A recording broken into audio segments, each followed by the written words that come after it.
Hey everyone, welcome back to another Faction Spotlight with myself, Doogie, who's the sort of main developer at Fiery Void at this time.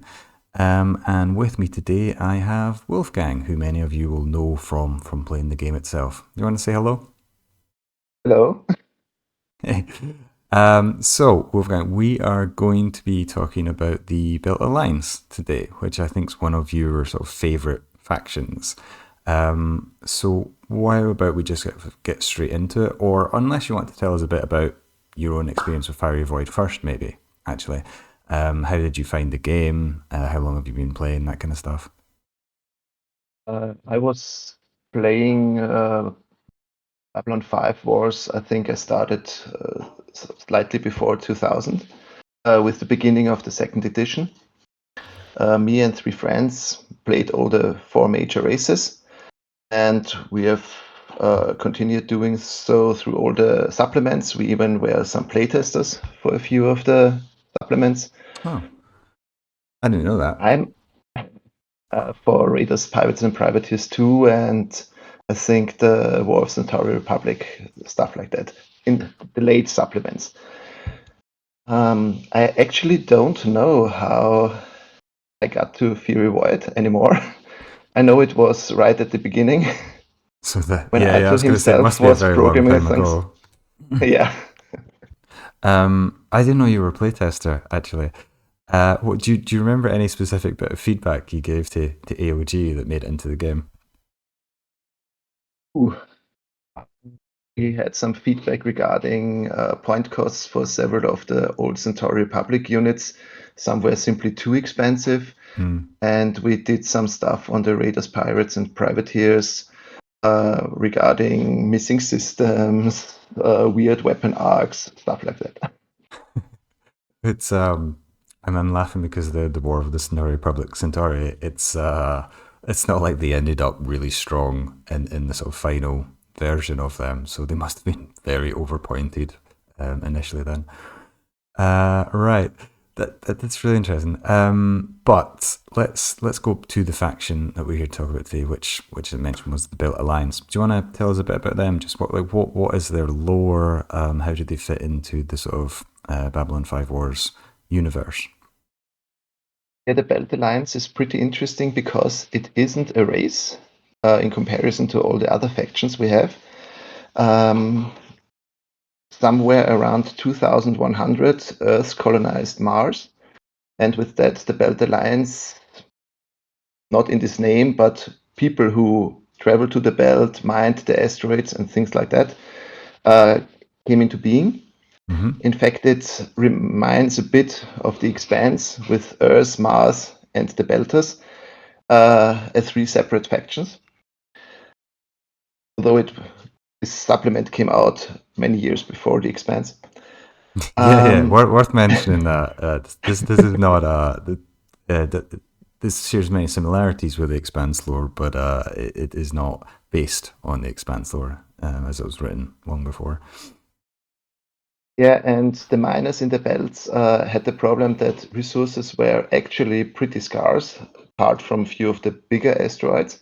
So the first raiders appeared, uh, attacking freighters, targeting smaller mining colonies.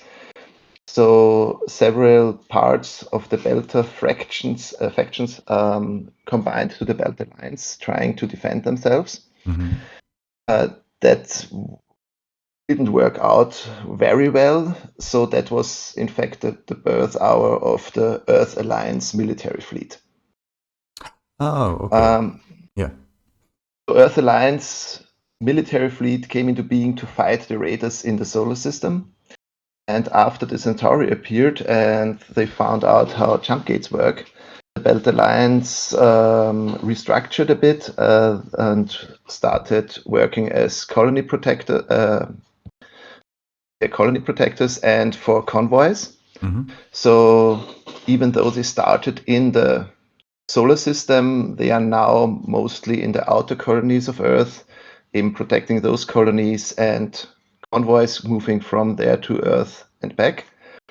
So when President Clark declared martial law, most Belters stayed with the colonies and tried to fight for their freedom. Yeah, in between, in the Minbari War, the Belters helped colonists to flee from the Minbari attack fleets, but during the war, most Belter ships were destroyed. So what we have now in Fury Void are mostly modern for the era ships Mm-hmm. that we can see. So they're almost like a sub faction of Earth Alliance to an extent, but they keep finding themselves on the right side of the Babylon 5 Wars history. Yes, you can say that. Yeah. The problem was that Earth Alliance prohibited them from fielding actual warships and heavy fighters, one of the strengths of the Earth Alliance. So the Belters had only smaller light fighters, and later they managed to acquire some medium fighters. And in the later years, they even allowed other races to become part of the Belt Alliance. Okay. So Centauri, Narn, and several other smaller races like Drazi can also be part of the Belt Alliance, and this is shown in the fleet composition that in certain niche fleets you can even see fighters from one of those other races. Oh, okay. So they're almost like raiders more than Earth Alliance. Like the good guy raiders. You can say that, yes. I keep saying things to try and summarize it as a faction, and the answer is always like, well, you could say that, but not sure I would. The thing is, for the fighters, that's true.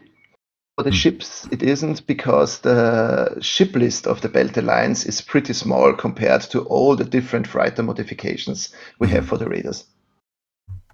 So let's maybe move on to the ships in a second. Although lastly, I just wanted to ask, what supplement did the Battle Lines first appear from the sort of AOG books? Oof. Was it just in Raiders and Privateers, or I because think it wasn't Raiders and Privateers. I have here with me the ships of the Fleet 2 where it is completely in as well. So I'm not sure. I didn't buy the very first supplements, I have to admit. yeah, no, that was out of curiosity. But yes, let's move to the ships now. It's kind of your spotlight. So do you want to start with the capital ships, or is there a better way of Yes, doing this? please. Okay, so first of all, we've got the survey ship here, and shout out to Linara who did the graphics for the Belt Yeah, they Alliance. look great. I really like the yellow with the white. There's just something very crisp about it. But yes, here we have the Belt Alliance survey ship. So the Survey Ship is a later edition that came out in Raiders, Pirates, and Privateers 2 because the first Belt Alliance units didn't have a capital ship. The Mm. problem, though, is that for tourney legal Babylon 5 Wars fleets, you need at least one capital ship and at least one jump engine. And all these things the Belters missed. So the survey ship was more or less created to fill this role. Um, it's a capital ship, it has a jump engine, and that's more or less it. It has a very weak armament. It's very large, a big target. The one thing it has is alien sensors, so it can provide a little bit of blanket protection or other stuff to support the smaller Belt Alliance vessels. Yeah, and it's cheap as It's well. extremely cheap because it's so weak. It's extremely cheap. It's one Well, of the that's true. cheapest. But you know, like in the way for fleet composition rules, you have to kind of, you were saying, take this because of the jump engine. If you look at Yes. another small faction like the Discari, they have to drop, I think it's like 700-ish points on their cruiser in order to get their jump engine. So that really kind of restricts what kind of fleets they can make. This one, Yeah. though, at least you get it for cheap, and as you say, you get a bit of free Elint. When I build a Belt Alliance fleet for tournaments, I tend to take the survey ship and even put in some downgrades to make it even cheaper still, Ah, yeah, if yeah, it's yeah. allowed. Well, yeah. I mean, I guess sluggish and vulnerable to crits. You could save some credits on that, and the ELINT scanner is going to work just as well. Yeah. Or Correct, do you yes. go actual And poor crew as well? No, no, only the sluggish downgrades because with poor crew you get a power deficit and Hmm. doesn't have a lot of power, and that's a big problem for this unit. I think you get an EW Uh, deficit as well. yeah. More Cool. normally, I try to make it an attractive target for my enemies so that they shoot at the survey ship and not at my important units. Yeah. I think you've done that to me. Okay, weaponry, there's not really much to talk about here. It's got four standard particle beams with kind of like typical scout arcs, I would say. Not bad, but not exactly great. Yes. Okay. Yeah, What? it has a light upgrade in the scout carrier, Mm-hmm. This but the one? only difference is it now carries 12 fighters, which is nice on paper, but in fact, nearly all Delta Alliance units of a bit bigger size carry fighters.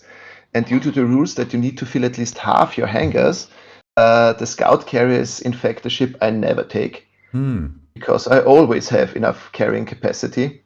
Might be different in a campaign where extra hangar space means you can salvage fighters that have lost their carriers, but in a tourney battle, that's normally not necessary. Yeah. All right. Good tips. And what about the LCV carrier, which tells us a bit more about how Belt Alliance forces are made up, actually? Yes, the LCV carrier is a unit we created for Fury Void because in official products that didn't exist. It now carries 4 LCVs and 12 fighters. It's even cheaper than the survey ship or the carrier because it loses the alien ability. Hmm. But Deltas use many smaller ships, including LCVs, and those small ships normally need a carrier. And you couldn't build a Belter fleet which LCVs because they didn't have a carrier, so we had to create something that can carry it. So that's why the LCV carrier is here, and also we have a variant for the escort carrier as well that Yeah. can carry 2 LCVs. And maybe just sort of quick explanation from me, because I think light combat vessels or LCVs are sometimes misunderstood by new players because they look like they're ships you can take, but actually they're usually more like scenario PCs, except on the rare occasion like the Dineth tribes, which also have an LCV, an official LCV carrier. So generally speaking, these are scenario PCs that are only used for like planetary defense or special scenarios and not typically for pickup battles because there's no way of getting them to the fight. Yes, Um, normally they are used as convoy escorts, hmm. so they can resupply and dock to other freighters, but there's no mechanic for this in standard Babylon 5 war battles.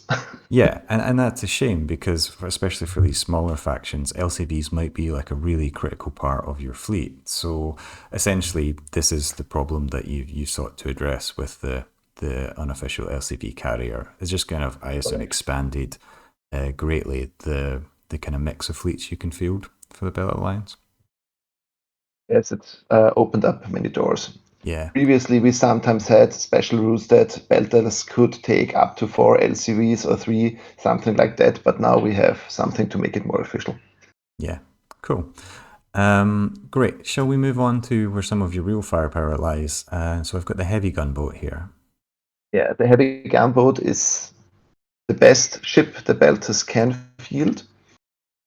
So before I can talk about the heavy gunboat, I have to talk about the weaponry the Belters field. Okay. What we already saw was the standard particle beam. It's, in my opinion, one of the best weapons in all of Babylon 5 Wars of Fury Void Mm-hmm. because of the relatively good range, fire control, and the rate of fire, and it does decent damage. Some would argue that as light weapons go, the Minbari fusion cannon is better because it has more damage, but it has slightly less fire control and it has always worse arcs than the standard particle beams have on other ships. Yeah, and that's a really I like that point because if you just look at the fusion cannon and the center particle beam, you're like, well, the fusion cannon seems a little bit better, doesn't it? If you just looked at the pure stats, but this is a whole ship based game, and those ships are based with an entire fleet, and you really do have to look at the minutiae. Like, yeah, the fusion cannon does more damage, but if its arcs suck, you might have two fusion cannons in arc, whereas the equivalent ship for someone using standard particle beams is four. And then you have to ask yourself who's really doing more damage. Yes. Sorry, it's one of these things. It's the game is incredibly complex and there's a lot of depth to it, and it's sometimes difficult to reach the right conclusions just looking at parts of it. I think. Yeah. As we saw previously with the survey ship, the standard particle beams had 240-degree arcs, while fusion cannons normally on a capital ship have only 120-degree arcs. So if it was the same number of fusion cannons, you get one or a maximum of two to bear, and here we have 2 to 4, which can fire at a target. Yeah, yeah, and you can center line people with that. So yeah, you can Yeah. get four. Same for the heavy gunboat. So, but now to the more typical weaponry. Oh, okay. First to the interceptors. The Belt Alliance uses interceptors like the Earth Alliance, but without an EWAP. So the one big advantage of the interceptors is sadly gone. You now have a weapon that can decently intercept opposing weapons fire or fire at fighters. So that's okay. And it provides you one power if you need it. But that's basically it. I What the sorry, go on. Yeah. No, no, no. I was just going to say about the interceptor. I like that they don't have the e-web because I'm one of those people that just hates the whole concept of e-web. Yes, yes, yes. It doesn't seem It to would be fit. way too strong for a civilian, mostly civilian faction to have an EWAP. That's crazy. Yeah, yeah. Whether it's like Archaeotech or whatever the explanation is for the actual e-web effect, it never really I think fit with how I think Earth Alliance play. It was just like a pure buff. So seeing it not included, but it's still a very powerful intercept weapon, and as you say, can be switched mode for anti-fighter as well. That just feels like what the system should be. So I like it.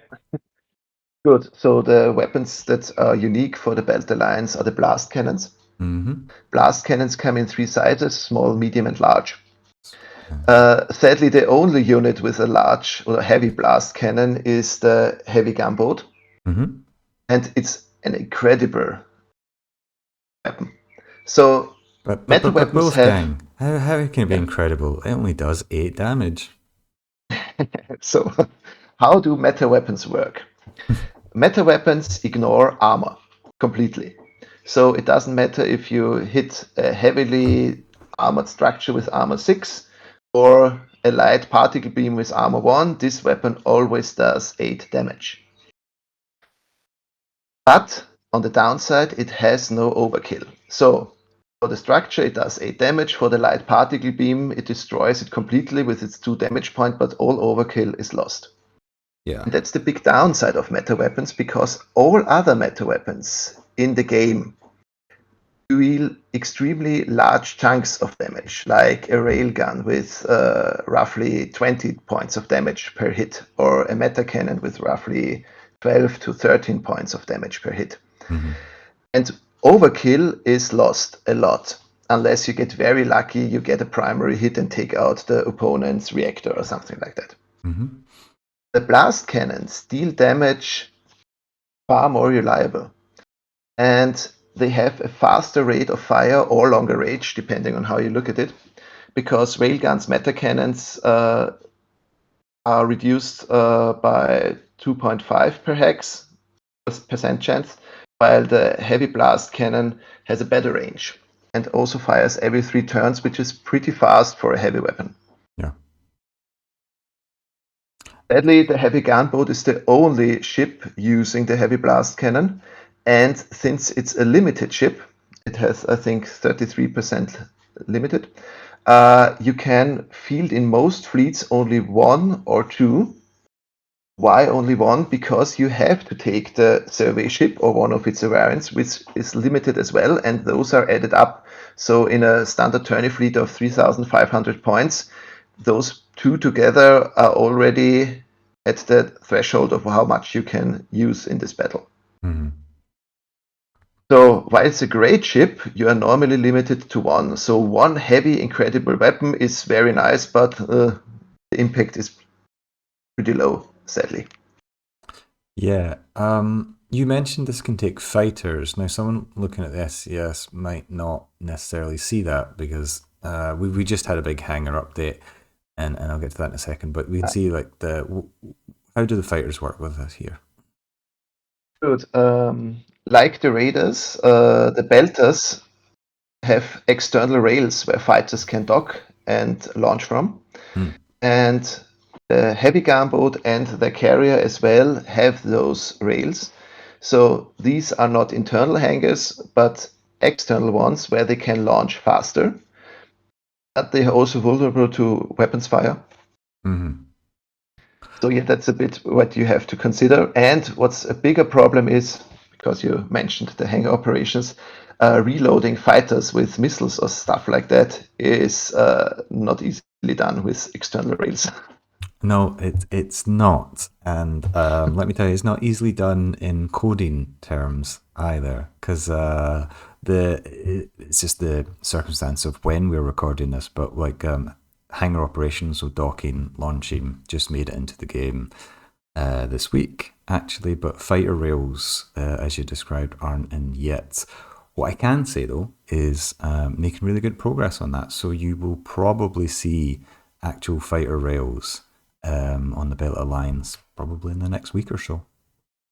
Great. Yeah, well, including the double reload, hopefully. But I didn't really know the rules for fighter rails, and I'm finding out like the whole sort of structure thing, and there's a critical effect on the structure that can destroy a whole rail, and the fighters get a chance to escape from it. So it's like really minutiae rule details to code, but I think it's a really fun mechanic. So yeah, a little preview there. Yeah, Yeah, I have to admit I didn't play with fighter rails a lot as well because normally fighters start launched already. yeah. And there are very few fighters that need hangar operations. In fact, the Belt Alliance has one. We will come later to that. But if they use the Star Fox, which might need that, they normally have dedicated carriers which have internal hangars for the Star Fox. Okay. Yeah, yeah. Before we move on, any other words just about the other sort of medium or light Yeah, blast cannons? I mean, they the essentially light fun. Sorry, go on. the light blast cannon is a weapon I don't like a lot because the damage is so low with only 3 points of meta damage. And I would prefer standard particle beams in its place, but okay, you have to use what you have. Mm, The big problem is because any shield system reduces the meta damage. And there are several races fielding shields with shield strength 2 or 3. yeah. So a heavy or medium blast can at least get something through. The small or light blast cannon is completely negated. And that's a bit of a problem. Yeah, so do like Abai and Brakiri play fit really well against these then? Yeah. Yeah, they must do. Um, in the last campaign where Belters were fielded a lot, they had to face the Drag. And those field Mm, shields and have armor which provides a bit of protection against meta weapons. And there even the medium blast cannons were mostly negated. it It was a bit sounds of a problem. yeah, that sounds horrendous. Okay, we've got a couple of variants for the heavy gunboats here. Yeah. Any words on that? Uh, the medium blast cannon, by the way, is I think the best weapon the Belters have because they can field it in decent numbers. Mm, It has a good range, good rate of fire, and 5 meta damage is enough to get through the shields at least in a little bit, and enough damage to hurt even systems. Some are outright destroyed, like standard particle beams. Heavier weapons might not be destroyed, but at least get damaged, and with the second hit, they are taken out. So I like the medium blast cannon best because we can have a decent number of them when we come to the later ships. yeah, yeah, yeah. And they really are deceptive in terms of the stats because these things do quite a lot of damage in it, as you say. I think it's a combination of the range, maybe a little bit, decent fire control, but yeah, they surprised me. Let's say that. We have a modern variant of the heavy gunboat, the Pulse gunboat. Mhm. which replaces the light and medium blast cannons with pulse cannons. Mm-hmm. They have higher damage, reliable damage, even through shields, but they don't ignore armor. But the big downside is the worse range they have. For those, the heavy gunboat needs to get really, really close. And now we come to a big problem for the Belt Alliance. Their ships aren't sturdy. Mm. The best armor they have is 4, some ships even have 3.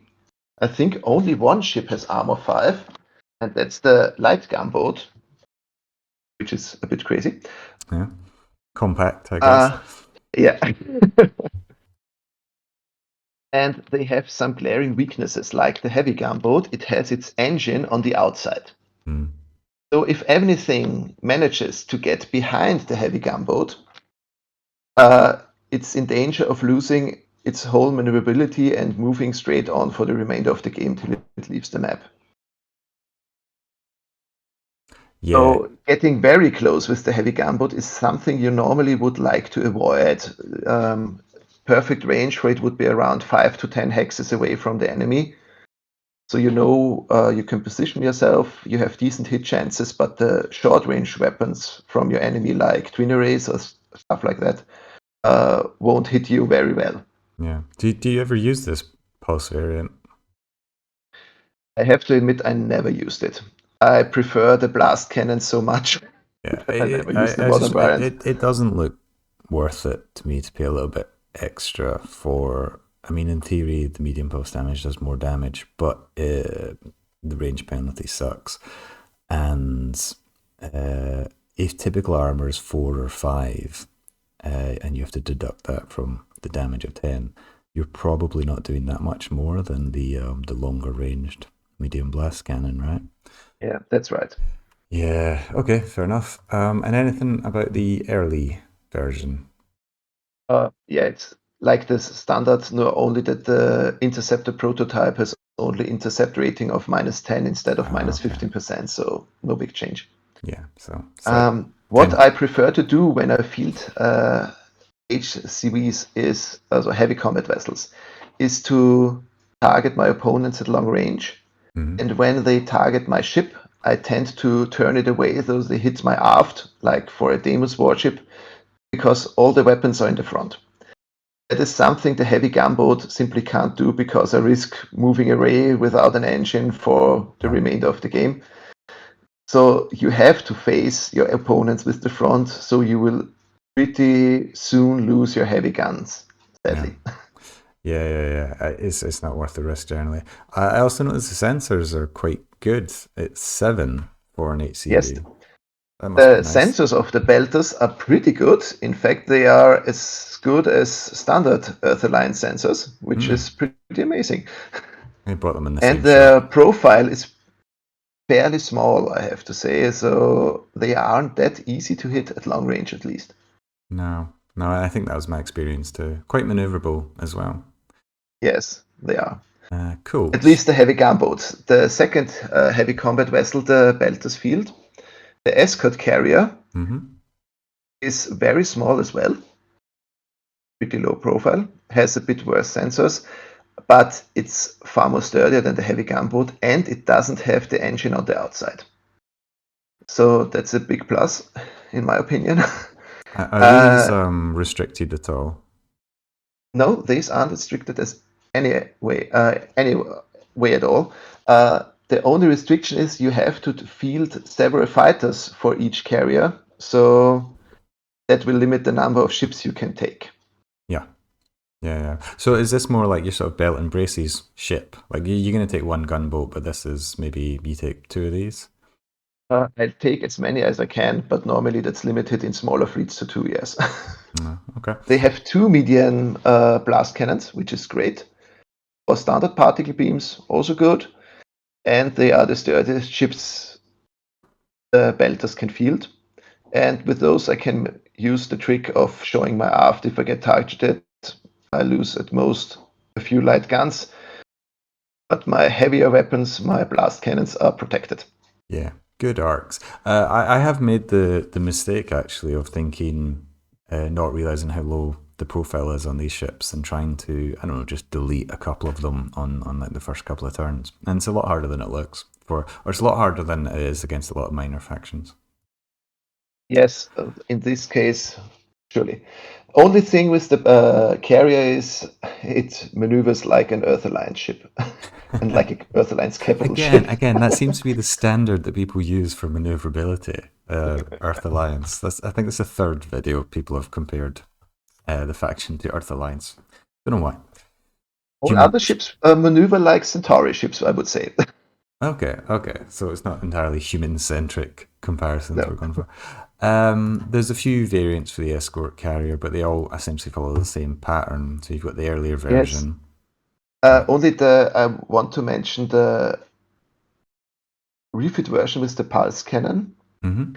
That's the worst ship uh, refit I ever saw because it changes the medium blast cannons to light pulse cannons. That's So it loses. terrible. It's terrible. Yes, But it's you've horrible. saved 30 points, so well done. Wow. Perhaps you could take it if you only need the carrying space, but if I Yeah, if I have any points left, I will always take the standard version. yeah. No, that is garbage. Yeah. And the earlier. Oh, this is the LCV version. So you've done this. I'm guessing this is another custom one to allow you to get some LCV. Really? Yes, that's it replaces 12 fighters with 2 LCVs. So Hmm. that's actually a pretty good refit. Yeah. I like that one a lot. Cool. Let's move on to the medium gunboat. Yeah, it's medium gunboat is like the heavy gunboat, but with a few less weapons. It doesn't have the heavy blast cannon, only one medium. But apart from that, most things are the same. A bit standard particle beams, 2 light blast cannons, the interceptors, and again an engine on the outside at the aft side. Yeah. A lot of forward facing arcs on these things, I'm noticing. Yes. Those arcs on the primary hull to be like the forward 180s are, you don't see that very often, but it's quite interesting. I have to admit, I don't often take the medium gunboat because it costs the same as the escort carrier, and the escort carrier is so much more powerful. Oh, yeah, yeah, yeah. 350 CP Yeah. Oh, I would have thought these would have been like, yeah, bread and butter of your fleet, but I guess, yeah, when you look at the points and the armament, it's not really. Uh, Presuming that you're going to fill up the carrier bays, I suppose is the only thing. Yes. Cool. We have a close escort here, which this is full of standard particle beams. You must love this. Yes. So that's my bread and butter from any Belt Alliance fleet. Got it. Any Belter fleet I have fields at least 3, and if it's a larger battle where I can field more than 3 hulls, then I take more. It's not that maneuverable because it has only 4 thrust, but it has 4 standard particle beams, which is great. Five standard particle beams and the 2 interceptors. Its armor is pretty low with armor 3, but it's dirt cheap. 250 combat point value is excellent That is for any cheap. ship that size. Cheap as chips. Yeah, I mean the Haven, another sort of excellent MCV for the Centauri is that 300, 350? 325, I think. 325. So it's literally, I mean, your thrust 4 is garbage, but the weaponry is very good, and you can probably still make it a couple of turns, right? Yes. So at speed 6, you can still do 2 turns, so that's not bad. That's not too bad at all, and it's agile as well. So yeah, that's a star. It's got an earlier variant as well, but I assume that's just the interceptors again, Yes, downgraded. exactly. Okay, so we're now on to the sort of LCV, the light combat vessels that we previously mentioned. Now, you've made custom carriers for these, so I assume these are worth taking. Yes, they are. The light combat vessels are extremely good. If you compare the basic light combat vessel, the light gunboat, to the medium gunboat, you will see that the armament isn't that much better on the MCV. It has the 2 light blast cannons, which I don't like a lot, but apart from that, it's even sturdier, the light gunboat, when you look at armor. Mm-hmm. Only problem is that its systems are hit from every side, so a lucky hit could take out the reactor or the engine. Yeah. Not like from the medium combat vessel where only an aft hit could take out the engine like that. But it has excellent weapons, light gunboat, 2 standard particle beams, and a medium blast cannon. A bit sad is the fact that even though it has a sensor rating of 5, it can only use 2 points of electronic warfare, not on OEV. So it always has to spend at least 3 points of offensive capabilities and only 2 for defensive or close combat. So that makes it a bit not flexible and easier to hit at larger ranges as compared to the other ships. Yeah, yeah, and that's just a general rule for all light combat vessels. So your defense profile, I mean, it looks like it's 30, but you're never going to get 30. It's going to be at least 40, right? Yes. 45. Yeah, yeah, and that But is a 45, yes. and that is a weakness, but they're incredibly cheap. What are we? Like 200? Well, I say incredibly cheap, but there's a real in Babylon 5 Wars and indeed Fiery Void. There's a real advantage to having lots of ships, and Yes. some of that comes back to how electronic warfare works. But If you force your opponent to split his electronic warfare, you will always have an advantage. yeah, yeah, yeah. Or at least force them into having to make like a choice as to what they're going to go for. Yeah. And then you can maybe punish them if they make the wrong choice. So, light combat vessels, and I think one of the reasons why they tend to be scenario pieces for most fleets, but not the Belt Alliance and the Daneth, is that that strength in numbers is a huge benefit. So, I've got 4 different variants. It's what was it? The Escort one, more standard particle beams instead of the medium. Yes. Is that worth that? Yes, it's worth it, and it's even cheaper. Mm. So that's okay. You Oh yeah. exchange long-range firepower for a faster rate of fire for the ones standard particle beam you get in place of the medium blast cannon. The only big problem for this variant is any reactor hit with a power deficit will hurt you far more, but that's the only downside. So I like that a lot. If I field 4 LCVs, I normally take 2 standards and 2 escort versions. Yeah. And the pulse version, Yeah. even though it has only light pulse cannons, is in fact worth it as well. Interesting. You have to get really, really close with it. But if you get close enough, you can do a lot of damage with 3 light pulse cannons. And the ship with armor 5 is sturdy. So if you can target a ship that hasn't painted you with a lot of OEV, you can hurt it badly and still survive and can come back for a second or third attack as well. Yeah. Yeah. I like to look at that one a lot more than the other pulse variants because you should be able to get in closer, or really just keep fighters away from something with that one. Speaking of fighters, that's where we've got the final part of the fleet to cover. So you've got 3 different fighters here, which is quite Yeah, unusual for a minor faction. let's start with the Delta V. Mm-hmm. These look So, great with the yellow stripe.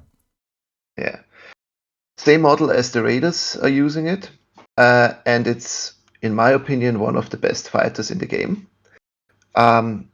Why it is one of the best fighters, even if it has one of the worst stats. The offensive bonus is atrocious. The thrust is really bad, but the gun is decent, and it has an incredible profile. Side and front profile of 25% makes it extremely difficult to hit, even if it doesn't use its thrust for jinking. So you can use them in massed attacks like 24 or 30 or even more fighters at the same target. And all those guns will do a lot of damage while they in return don't lose many fighters. Yeah, and that's key. Whenever I'm talking to people about fighters, I ask them about the profile first. Some of that goes back to how the firing phase is staggered. So ships will fire at ships, and then ships will fire at fighters before fighters get to fire back at ships or indeed at other fighters. And if they are destroyed by the ship fire, then they don't get to fire at all. And that means that your low profile, reducing your chances of being, destroyed before you got to fire your shot, is hugely beneficial. And 25-25, I think, is that the lowest profile in the official? I mean, I think the Rotarian has 30-20, but Yes, but that's about it. Yes, mm, some ancient fighters I think are smaller, but that's it. oh, maybe the stilettos, yeah. Yeah, But yeah, that's a yeah, different category. But yeah, so yeah. it's amazing. The gun 3-8 is not exceptional, but it's better than 2-7. Yes, it's the same gun like as the Centauri Sentry Fighter, Mm-hmm. which is a very good fighter. In a one-on-one, they will surely lose against the Centauri fighter because the Sentry has far more offensive bonus, more than double that of the Delta. Yeah, And if they can show the side profile, which is also 5 but has 3 armor, they will wipe out any Deltas. But in a one-on-one, if they go head-to-head, or because the Delta is cheaper, you have an advantage, you have pretty good chances. yeah. Okay. What about what's the next fighter you'd like to talk about? The Sentinel. Mm-hmm. The Sentinel is more or less a slightly upgraded version of the Delta. Like the Raiders have the Delta and the Double V, the Belters have instead the Sentinel. It's slightly larger on the side profile of 30, but it has more armor Hmm. and the ability to carry 2 Y missiles. So it's always nice Those are to at least, dogfight missiles. yes, short range, weak damage, but just to fire those missiles before you engage enemy fighters or lightly armored ships, it's always a good choice. Yeah, and cheap too. Yes, not like the basic fighter missiles, which cost a significant fracture of the fighter's total cost. Yeah, but people get intimidated by the sheer number of them that come at you, even though often actually it's not that bad. But it is intimidating. So cool. So slightly upgraded. It's got a dogfight missile. Anything else about the Sentinel? Which of the two of these do you prefer actually when you're picking your fleet? I have to admit, I haven't fielded the Sentinel very often, but I think after checking it for this video, I will do so now because, in particular, the slightly higher thrust rating is very good for a fighter of its size. Mm, So I will field it more often, but I guess still mostly the Delta V because it's cheaper. yeah, you can Simple do a as lot that. with 11 thrust. One of my favorite fighters, the Tarata Tuka, has 11 thrust, and it Ah, just yes. it edges things more than 9 thrust does a lot of the time. Okay, and then our last unit for this video, the Star Fox fighters. What are these? The Star Fox fighters are a response of the Belt Alliance to the before mentioned double Vs used by the Raiders. Mm-hmm. As they used medium fighters, so did the Belt Alliance. It's uh, based on an early Earth Alliance fighter design. Has similar stats, but it's only a medium, not a heavy fighter. The big difference is it carries a meta weapon. And as we already heard, meta weapons ignore armor, so this fighter is extremely well suited to attack armored ships. Mm-hmm. But normally the Belters don't face any armored ships, and it is larger, even though it's a bit more durable than the other Belter fighters. It will always be a primary target. Yeah. So even though it has decent stats and even the ability to carry missiles, although for those you normally would lose ammo. I think in Fury Wide it doesn't lose ammo, but instead increases only the CPV. I don't take them very often. because I tend to like to swarm my opponents with the cheap fighters and not put in some more costly ones, because I know they will always concentrate on the costly ones, and the limited ammo on the meta guns is a Mm. big problem for them.